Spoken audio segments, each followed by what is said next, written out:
Hello, I'm C.R. Wiley. I'm a pastor and an author, and I live in the Pacific Northwest.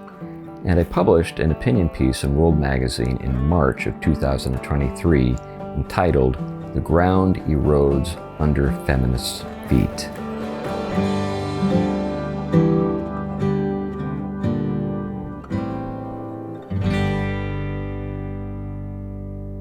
The tribulations of JK Rowling on Twitter show us how fortunes can change for the worse in a woke world.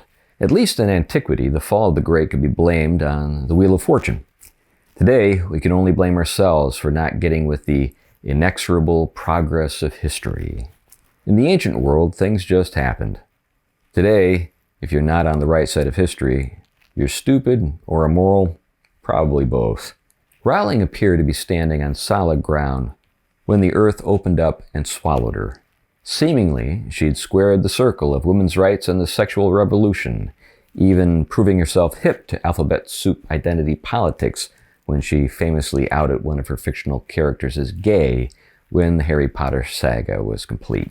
Nevertheless, even after the films and a theme park based on her stories, she's now persona non grata in Hollywood and New York. She's committed the unpardonable sin. She's insisted that sex is real, that men are men and women are women, no matter what they cut off or so on. Looking closely, we can see that the ground beneath her feet had been eroding for some time. And the reason is you simply cannot insist that differences between men and women are both real and unreal at the same time. If the differences are real, then God is behind them, and you're fighting God by insisting otherwise. If, on the other hand, the differences are only apparent and exist merely in our heads, then physical differences, even if they go on existing, are merely engineering problems. Feminism made its deal with the devil ages ago, when it insisted on having it both ways. The deal was simple: attribute gender distinctions to culture when they seem to work against women, but then insist that the differences are real when they favored women. Pretty sweet deal if you can get it. Then the unthinkable happened. A few men decided they wanted in on the action, and why not? After all, what is a woman? We've seen the outcomes. Men winning swimming medals and beauty contests, all intended for women, to the wild applause of the beautiful people. And they've even been granted access to spaces set aside for women: bathrooms, locker rooms, and prisons. Somewhat ironically, there's been a backlash from feminists like Rowling. Overnight, they've gone from downplaying the differences between men and women to insisting on them. This in turn has led to another backlash, and the coining of a derogatory label, TERFs, for trans exclusionary radical feminists.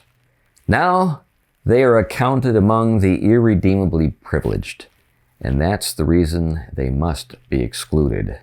Years ago, Aristotle identified something that has been called the law of the excluded middle. That means propositions that contradict each other can't be both true and untrue at the same time. Feminists generally express distaste for Aristotle, and everyone from Hegel to Dewey has been looking for ways to get around him and his excluded middle. But sometimes you can't find a way to blend things or arrive at a compromise. Sometimes propositions can't be reconciled. Either dimorphism is real or it is not. It can't be both. But let's suppose gender egalitarianism was never really the goal anyway. Perhaps feminism was merely an early phase in a much more ambitious project, the sloughing off of reality altogether, of starting completely fresh, a blank slate. Perhaps feminism has served its purpose, and the juggernaut of progress has moved on. Perhaps the real goal from the start was, you shall be as gods. Some evangelicals made their own deal with the devil, downgrading the meaning and significance of the sexes to accommodate the spirit of the age. They now find themselves in the same spot as Rowling. The ground beneath their feet is moving. They once believed that men were men and women were women, and that was because they could still feel the foundations of a Christian culture beneath their feet. But no more. So what should we expect now? Your humble scribe predicts the following: many evangelicals will go fully woke on gender, denying any residual meaning to sex, while a minority, yes, I believe it will be a minority, at least in the near term, will rediscover the meaning of the scripture. So God created man in his own image. In the image of God, he created him. Male and female, he created them.